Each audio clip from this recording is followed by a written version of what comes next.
Good morning, tenacious crew. We are here for our May 2023 State of My Account video. Well, let's take a quick look at what's going on. My GP is creeping up closer and closer to 11 million, thanks to recently at least to unlock of the Thai Dagger. So currently we're at 10.91 mil.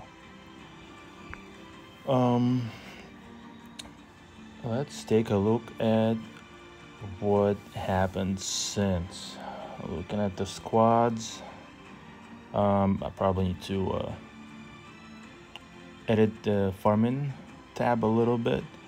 As you guys can see, Zori was finished, and Tuscan Warriors also now at Relics. So slowly working on Cal, Tuscan, Chieftain, and Seer. And honestly, I stopped Cal. I'm getting a little concerned that I'm not gonna have enough signal data to take all the necessary pilots to whatever relics will be required for Leviathan.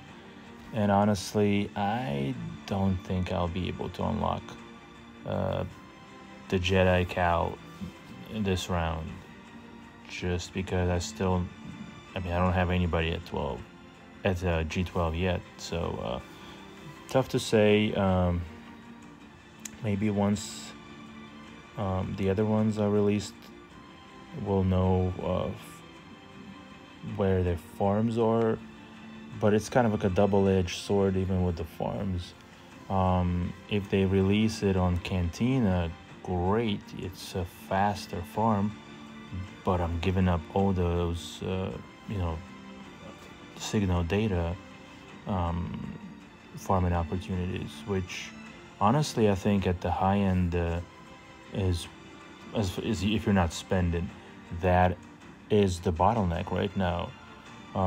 With the latest raid rewards change, we can buy Zenbittles, we can buy impulse detectors, and even the keypads can be somewhat easily accumulated, but it's the signal data that's pretty much unavailable anywhere. Yes, you can pick up some in Conquest, but basically, you just gotta farm it or buy for crystals. The one thing I'm kind of regretting is going for a quick unlock of Admiral Trench. Had we known how terrible he's gonna be, I'd be super, totally fine with just getting the red crates and just getting whatever relics, whatever shards I get from those crates. And I could have spent a lot on the greens and the blues in the Conquest, but it is what it is. Next, as we can see, I am just 2 shards away from unlocking Third Sister.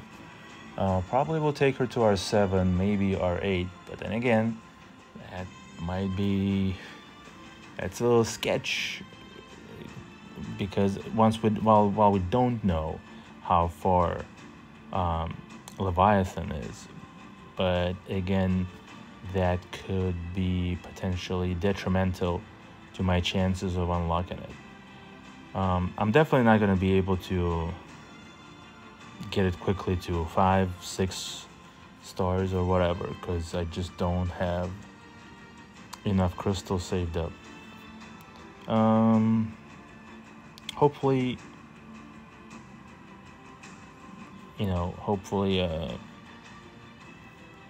there's going to be enough time for me to replenish the crystals after the Thai Dagger event, and if there's another ship coming in, I guess it's going to be another 8,000-9,000 crystals.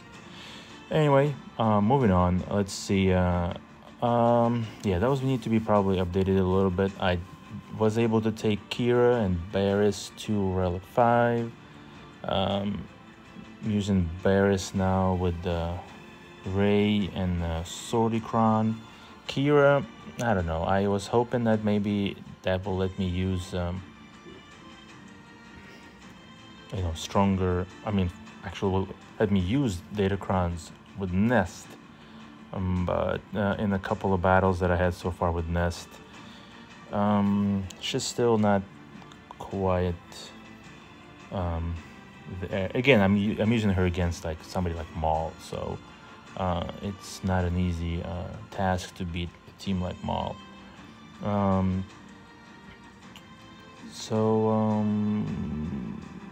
Yeah, as far as crate, I'd only had to give 3 relics to Leia and 1 to Chrysanthemum, since I had crazily had Cat Bane at Relic 8, and I guess technically he's not even needed for that squad, but he just adds a little bit of a layer of making it easier. Adding another wrinkle to it, just saw a new video from Fatal that shows how you can split Hot Cartel and get 2.7 teams, 2.7 mil teams, for a total of 5.4. So maybe this is something I will look into, since I do have CAD already at 8.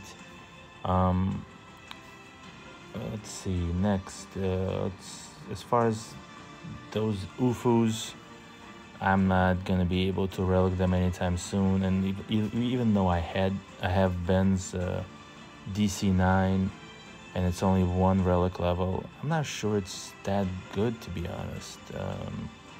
And my Ben has terrible mods, only 1 Omicron, so not quite there. Leviathan, not sure if I added any relics. I know I've taken Revan from 5 to relic 7, Sith Assassin to relic 1. Not shown here. I actually took a Red Trooper to relic 8. I mean, he hits so hard, and just making the ship so much better. I mean, not so much better, but a little bit better. Probably Malgus will be needed at relic 8. Revan probably 9. So those are my concerns. That's why I'm trying to be not too crazy on the relic spending. Let's see, what is next? Ships. So obviously, here we are during a galactic chase, and I don't know, don't want to be a complainer, but my drop rates seem to be a little weak compared to some of my guild mates. I'm running all the hundreds and most of 200s, and with 3 days away I'm still so what, 74. It's only 25 per day, so it doesn't seem too bad, but I feel like, well, I think everybody agrees that TIE Defender was just absolutely amazing, and I guess we shouldn't be expecting TIE Defender level of drops every time, but you know, just keep getting 3. Sometimes I would get 1. Nice, 5, 2. I think once I got 0. I mean, that was definitely hurtful. So hoping to get Dagger to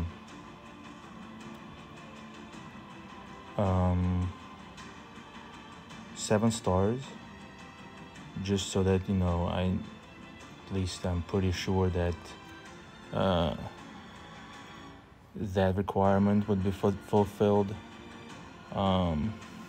So I'll do 200s probably later in the day. At least I'm getting more of those furnaces, so that's another nice thing, because those could be turned into the Relic 9 Gerda pads, which probably would be needed for at least 1, maybe even 2 of the pilots for Leviathan. I mean, pretty much Relic 9 Darth Revan is to be expected after Relic 9, what's his name, Radus was needed, so I don't think they'll be going, you know, into direction of fewer relics for the new ship. So not doing 50s on Seer just because I'm trying to save crystals.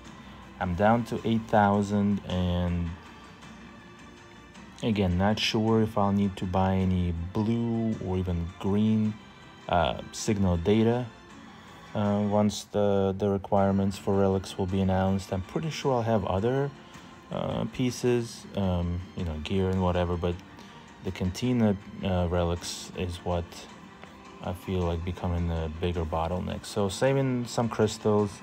I stopped doing mod refreshes. I know it's crazy and I guess sounds kind of ridiculous for like a high-end players, but just again trying to save crystals.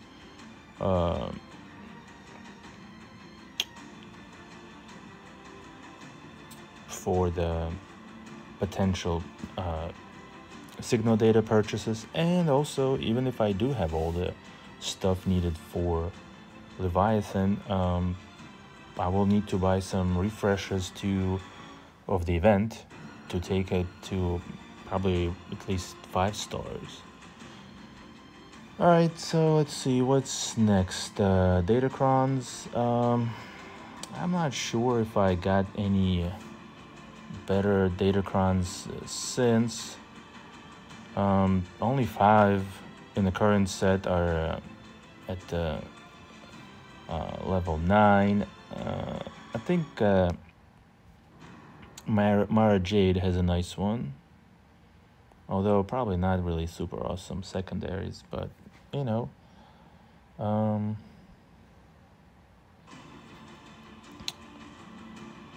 still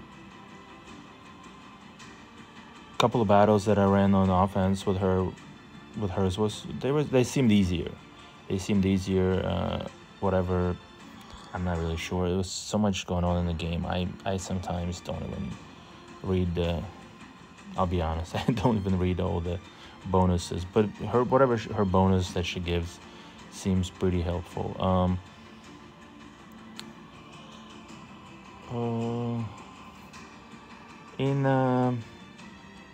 On the PvE front, our guild is getting the 130 million crate dragon. I'm usually between 4 and I think I got 5.5 or whatever a few times.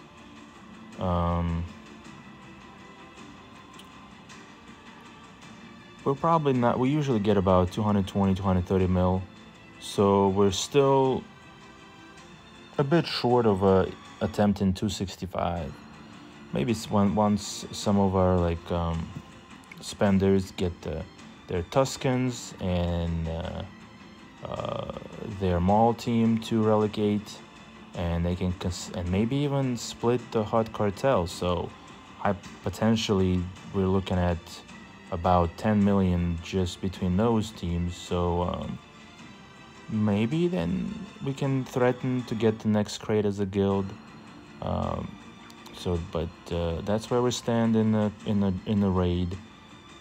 And territory battle still getting 36 stars. And as far as the GAC, still in Kyber. How many people are ahead of me?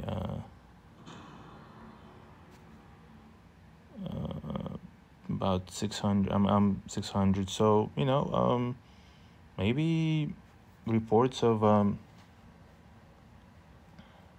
Kyber 1 disappearing are exaggerated. So But it's definitely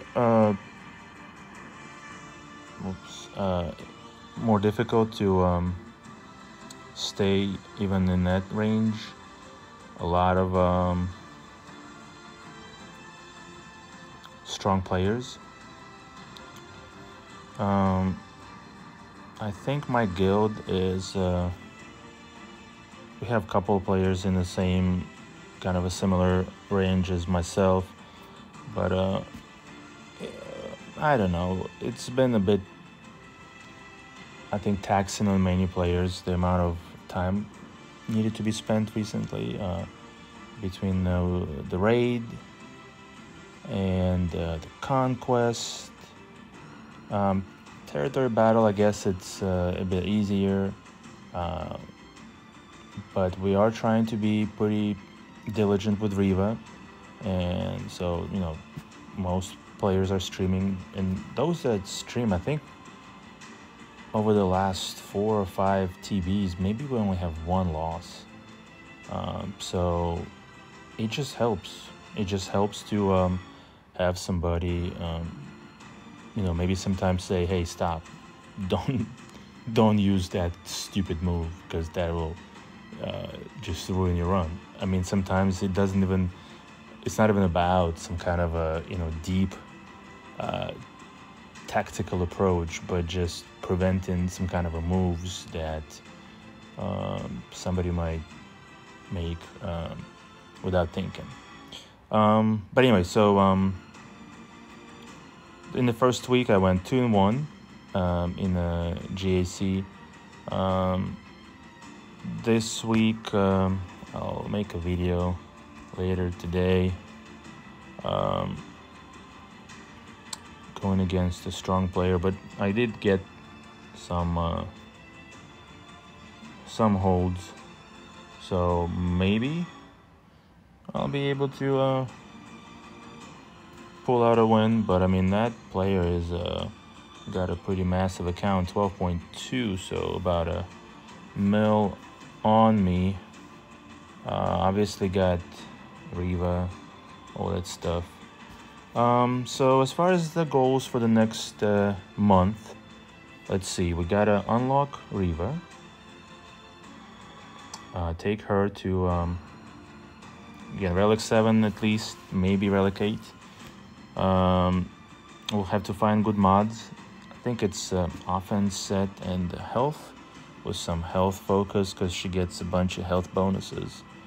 And other than that, I mean, it's tempting to invest into more raid teams, perhaps, or some other ones, like, again, all those characters I want to relic 5 to be able to use better DCs, but I'll probably just hoard. It would have been nice if CG announced earlier the requirements for Leviathan, but obviously they want to keep it tight as long as they can to force some little last second panic spending. So anyway, the goal is to get Riva up and running and hoard.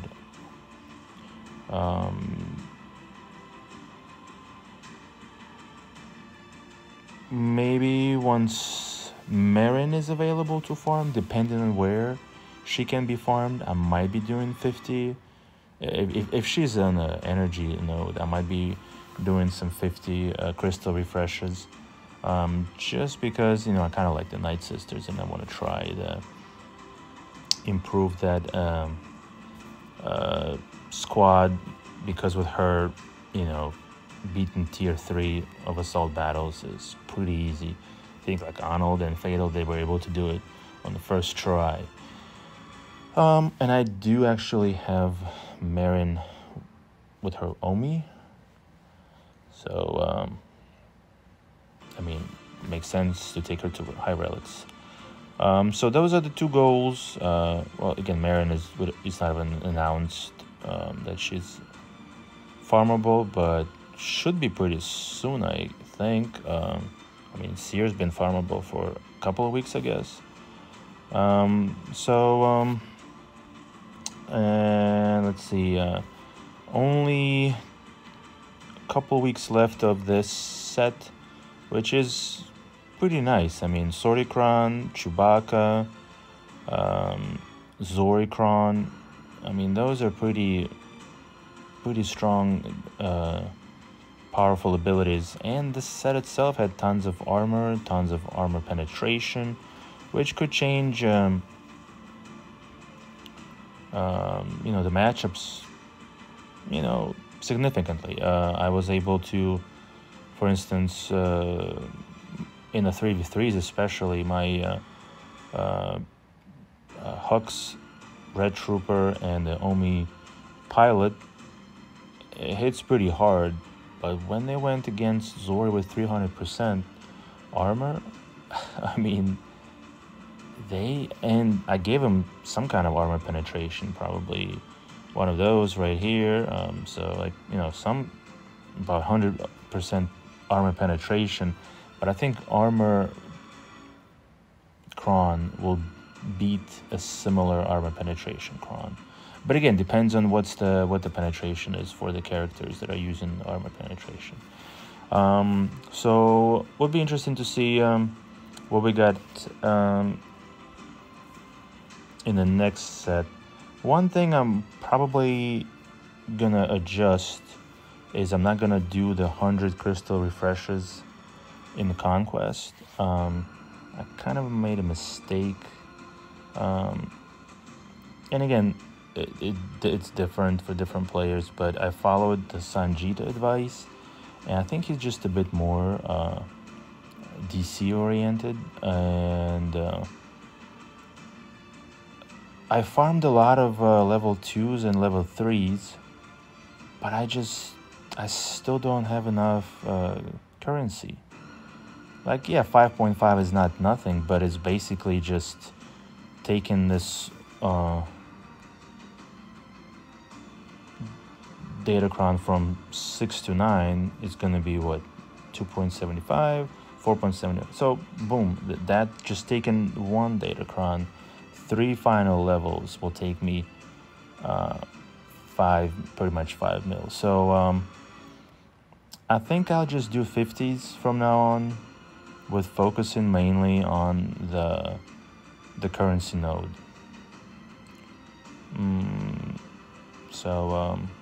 And I'm trying to save crystals. So looking back, kind of a slightly regret spending the 100 crystal refreshes, because now I can't farm I can't refresh mod energy, and have to slow down with Seer, just because I just want to have that, I don't know, 7,000 to 8,000 at least saved up balance of crystals. Well, that's about it for this month's state of my account. Appreciate your time, and check back in the month for the June state of my account. Thanks a lot for your time. Like and subscribe.